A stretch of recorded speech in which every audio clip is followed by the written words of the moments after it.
სახელითა მამისათა, დაძისათა და სულისა წმინდისათა. ყველას გილოცავთ, მეგობრებო, დღეს 31 ოქტომბერს არის წმინდა ლუკა მახარებლის ხსენების დღე. ჩვენ ვისაუბრებთ დღეს ძალიან მოკლედ მის შესახებ, თუ სად დაიბადა, ვინ იყო, როგორ გარდაიცვალა, ვინ იყო ასევე პროფესიით და მოდით დავიწყოთ. შეგვეციოს ყველას მისი მადლი. მეგობრებო, წმინდა ლუკა მახარებელი დაიბადა სირიის ქალაქ ანტიოქიაში. ცნობილია, რომ ლუკა არ იყო იუდეველი, მაგრამ მიუხედავად მისი არაებრაული წარმოშობისა, ის საკმაოდ კარგად იცნობდა საღვთოს ჯულს.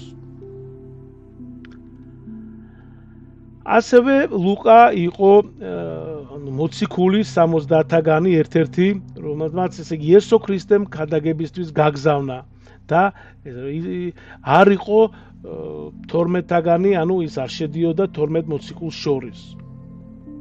კიდევ ერთხელ ვიმეორებ, ის იყო 70-თაგანი ერთ-ერთი. მეგობრებო, ლუკა ერთ-ერთი პირველი იყო, ვინც ქრისტეს ქადაგება წარმართებს გაუზიარა. მას ეკუთვნის მახარებლობის მესამე წიგნი, ლუკას სახარება და მოციქულთა საქმეები, რომლებიც წმინდა წერილის ნაწილია და ჩვენ აუცილებლად ღვთის შეწევნით წავიკითხავთ წმინდა მამის სწავლებით, გამარტივებით მოციქულთა საქმეებს და ჩემი მიზანი არის, რომ ესე იგი სრულად მთელი ბიბლია, ანუ ძველი და ახალი აღთმა ავტვირთო წმინდა მამის გამარტებით, სწავლებით და მათი დაყრდნობით ჩვენ რომ ეს ღმერთმა მშვიდობა გნას პირველ რიგში და ღვთის შეწევნით, რა თქმა უნდა. მეგობრებო, საეკლესიო გადმოცემით ლუკა იყო პირველი, ვინც დახატა ყოვლადწმინდა ღვთისმშობლის ხატი მისი კურთხევით. ასევე დახატა მაცხოვრისა და მოციქულთა პეტრესა და პავლეს ხატები. ამის გამო მას ხატწერის დამფუძნებლად მიიჩნევენ.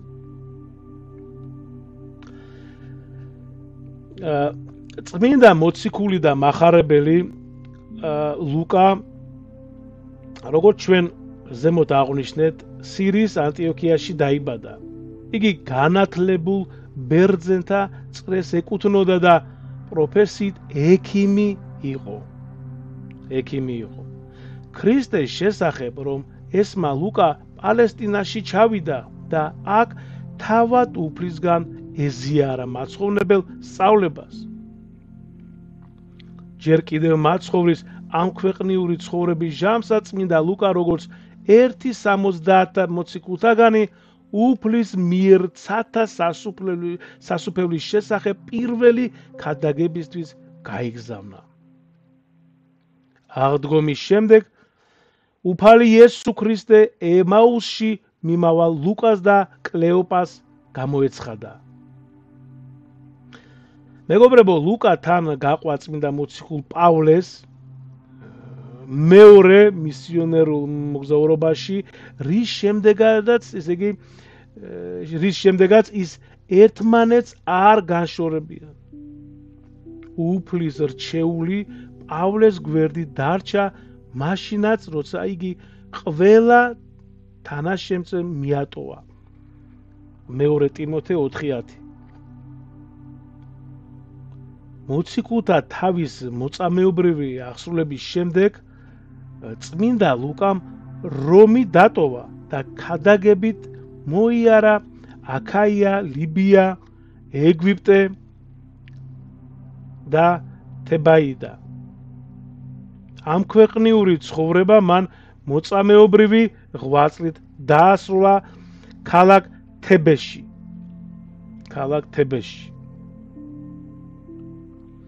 მეგობრებო, გადმოცემის მიხედვით წმინდა ლუკა ღვთისმშობლის პირველი ხატების დამწერიცაა. მადლი ჩემგან შობილისა ჩემითა მეუხებითა იყოს ამა ხატთანა. უბძანებია ყოვლადწმინდა ქალწულს თავისი წმინდა გამოსახულების ხილვისას. გადმოცემა აწყურის ღვთისმშობლის ხატსაც ლუკა მახარებლის სახელთან აკავშირებს. სხვათა შორის არის არღზე, აწყურის ღვთისმშობელზე, მე მაქვს და ვისაც გაქვს სურვილი, შეგიძლიათ შებრძანდეთ ასევე მოიძიოთ და ნახოთ და მოусმინოთ. წმინდა მოციქულს ეკუთვნის თავთა მოციქულთა ასევე პეტრეს და პავლეს ხატებიც. მეგობრებო, სახარება, ლუკას სახარება 62-63 წლებში პავლე მოციქულის ხელმძღვანელობით დაუწერია რომში. პავლე მოციქულის ხელმძღვანელობით, როგორც თვითონვე გვამცნობს პირველივე მუხლებში მისი მიზანი ყოფილა უფრო სრულად და ქრონოლოგიური თანმიმდევრობით აღეწერა ყველაფერი, რაც იესო ქრისტესა და მისი სწავლების შესახებ იყო ცნობილი და ამით ქრისტიანული სასწაულებისთვის მტკიცე ისტორიული საფუძველი დაედო. ლუკა 1:4.